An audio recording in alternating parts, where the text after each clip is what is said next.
Hi students, welcome to week number 5 of Biology 120 Lab. Can you believe it? We have made it past the halfway mark in the term. So let's get going, see what we've got going on. So last week we learned about cellular respiration. You did some respiration with some germinated peas. You should have seen a change in that liquid level in the pipettes with the germinated seeds, which showed that the germinated seeds are actually taking in oxygen, using that oxygen through the process of aerobic respiration to make ATP molecules. And ATP molecules are very important because they run all the enzymatic reactions that occur in all of your cells of whatever organism you are. So cellular respiration is an extremely important process. This week our topic is DNA. Oh, one of my favorites. Here's a molecule. Here's my little DNA model. Love me some DNA. Deoxyribonucleic acid, the molecule of heredity, the molecule that determines what type of organism you have, what characteristics you have, what traits you have, what biochemistry you have. DNA, of course, is terribly important. So we're going to be learning about DNA this week. You have two kind of quick labs. Lab number 5 is the cheek cell DNA extraction lab. It is not hard to do, but I'm going to give you a couple of tips. So all of you have seen a crime show. I know you have, or even seen it on the news, where they take a swab and they go inside somebody's cheek and they swab it around, and then they stick it into a holder. Okay, they are collecting cheek cells so that DNA can be extracted from those cheek cells, and then you can look at the characteristics of that DNA. We're going to do that ourselves in Lab 5.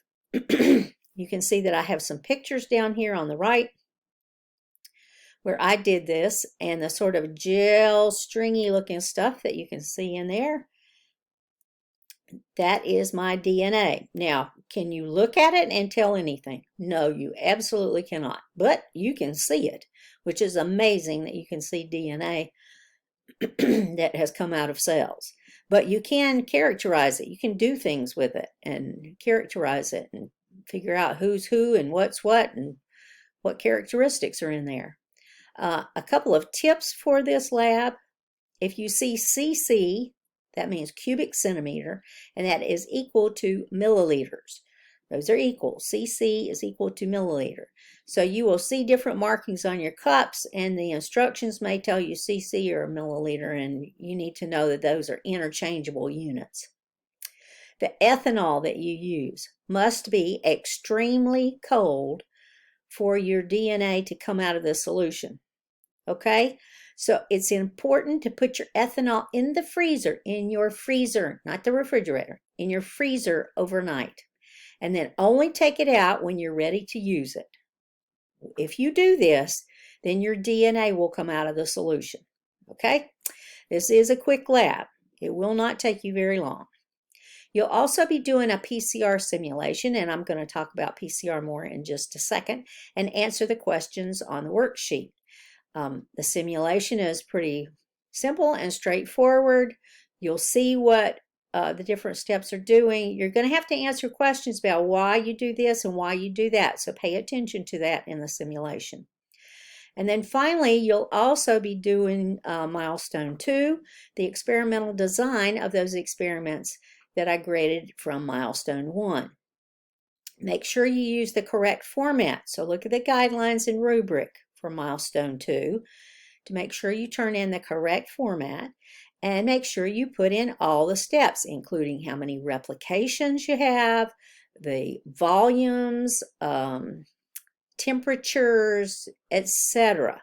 So step by step instructions for your experimental design. How are you going to go about this? Let's see.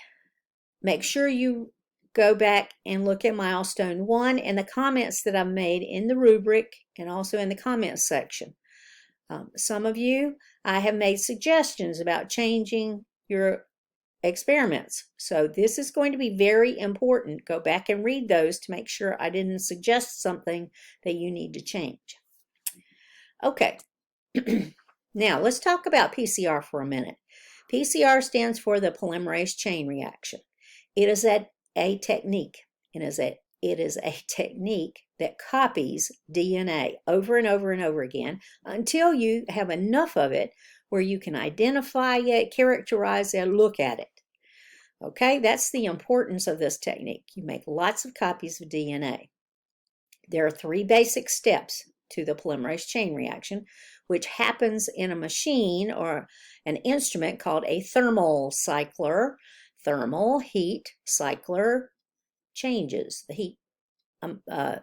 heat changes from 1 minute to the next, from 30 seconds to the next. So the 3 basic steps are this. The denaturation step. So denature. The DNA strands are broken apart at high heat. So this is around 95 degrees Celsius. You break apart the 2 strands of DNA so that you can get to those bases on the inside of the DNA.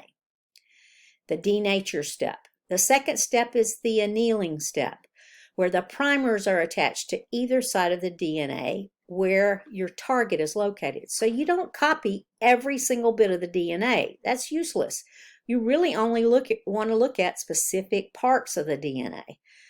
So, for example, in human beings, if you're talking about forensic science again, you're looking at the parts of the DNA that are different between me and you. We've got a tremendous amount of our DNA that's exactly the same, so we don't need to look at all that. So the primers are attached to either side of the target DNA sequence. And the third step is the amplifying step. This is where the DNA polymerase, the enzyme that makes a polymer of DNA, gets to work, and it makes new DNA beginning at the primer. So the primers get the whole process started and going, and then DNA polymerase takes over and makes the new DNA. So those are the 3 basic steps of PCR. Now, PCR is in the news right now because the RT-PCR technique, reverse transcriptase polymerase chain reaction, is one of the tests for the coronavirus. So the coronavirus is an RNA virus, and this technique makes copies of DNA.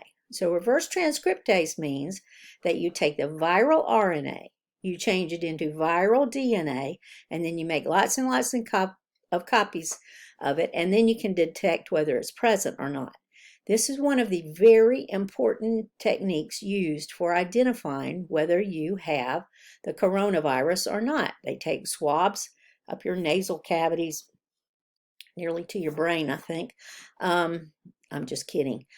They take nasal swabs and they run this technique. Well, how long does it take? This is not a rapid test. This is not one that is done in a doctor's office in 15 minutes.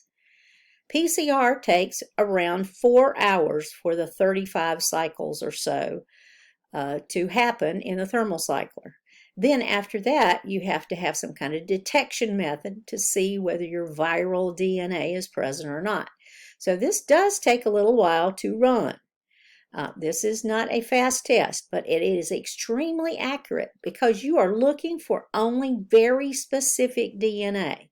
Remember that you're attaching those primers to either side of the target DNA sequence. So it is extremely accurate. Don't be fooled by some of the things that you hear in the news. This is a very, very good and accurate technique, PCR. Now what you're doing here is detecting a virus. There are also other tests, so they can look for antibodies. And antibodies are proteins that your body makes, white blood cells make, the B cells make, in response to some type of infection or challenge to your immune system. So you can also look for antibodies. Well, what does the antibody test tell you? It tells you whether you have ever been challenged with the coronavirus or not. 2 totally different techniques. So PCR is looking for the virus, and antibodies are looking to see if your immune response has been challenged by the coronavirus. And that takes a while. That takes at least a week for you to develop antibodies that can be accurately detected. Two totally different techniques. But I did want to mention that because, you know, right now PCR is in the news. All right, next week, I do want to give you a heads up about next week. You need to start growing your seeds. I suggest at least by this coming Sunday. So I'm just saying, you are growing plants from seeds, and then you're looking at their characteristics, and you're growing 2 sets of seeds. So you have to get this started early. Does it take much time to do any part of this lab? No, it does not. But you have to get started early. So please, please get this started by Sunday. If you think you're going to wait until Saturday night and do this and then write a lab report on Sunday, that's not going to happen. So get your seeds growing by next Sunday, or get them growing this week. That's perfectly fine with me. I'm going to get mine growing again, probably today or tomorrow. So if you have ever taken this class, Carolina Biological is putting different seed types in your kit this time. So realize that you will not be getting the same results as you did before, because they're going to be different characteristics that you're looking at. And as always, if you need anything, if you have any questions, if you get stuck, if you need clarification about what we're doing, please email me at m.sigmon@snhu.edu. And I hope you have a wonderful week this week.